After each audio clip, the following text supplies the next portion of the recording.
Ryan, you brought up a really interesting point about why Leo the 14th chose his name. So he said, and he said, number one, he was inspired by Leo the 13th. And like you said, Leo the 13th was the Pope during the Industrial Revolution, when we went from a largely human-powered economy, agrarian, very rural, to people living in cramped cities, using machines, and the rise of capital and workers, right? I mean, it's a very contentious time. It's the kind of era that led to the rise of communism and unions and socialist parties, right? And Leo the 13th wrote that encyclical Rerum Novarum about the dignity of man in work and the rights of workers and the duties of capital and the duties of workers and how they can cooperate in a proper social justice teaching informed by the Catholic Church. Leo the 14th said he was inspired by that, and that he specifically, like you said, mentioned AI. So it's very prophetic that he took that name, because I think he can foresee that,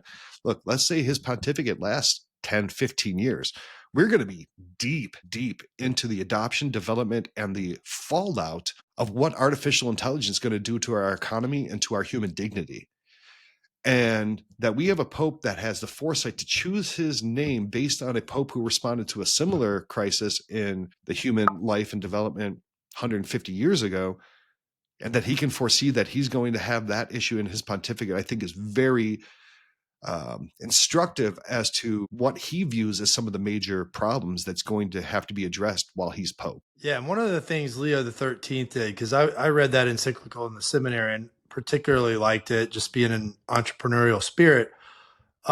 He addressed the humanity and the dignity of the worker, but it also led into the ills that can be caused inside of a marriage, inside of family, inside of the pressures of the dignity of a man taking care of his family and his children, right? And having time to spend with them, and the dignity of that.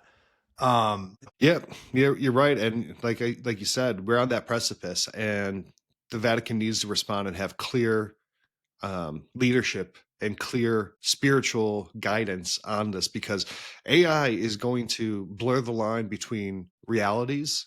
It's going to blur the line on human worth, because people have the right to work, but when artificial intelligence and machines can make humans expendable, that's going to be a massive crisis for the dignity of humanity. I mean, I don't want to get into economics too much, but if you look at how, let's just say, largely the first world, the United States and Europe, have exploited labor in cheap and developing companies or countries, whether it's in Southeast Asia or global South or in Africa, they have moved their manufacturing over there to, frankly, exploit cheap labor to increase profits, right? That's okay. It's an understandable business decision. But when you have machinery replacing the need for that, well, in the mind of people with capital, those people become incredibly expendable, and the investment that has been put into those countries in the last 50 years is no longer needed, and the infrastructure and the economy there and the people are in a lot of trouble. And everyone always thinks, well, I'm going to lose my job. I'm going to lose my job here because they're going to mechanize my job.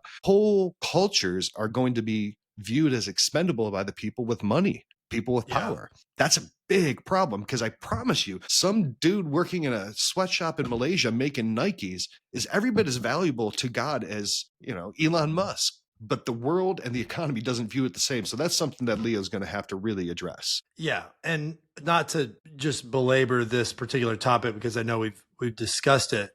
Yep. Having machines do work creates a vacuum inside of humanity that needs to be, if you're working, you need to work these jobs in technology, these jobs, utilizing these machines and putting them together and all these other things. But that doesn't equate to the workforce that is being used to manually put things together. So I think we're reaching I don't know. There's something very holy about him picking this name, Yep. and then his understanding of math. And I thank God that he's where he is, so that we can have some paternal guidance from him on it.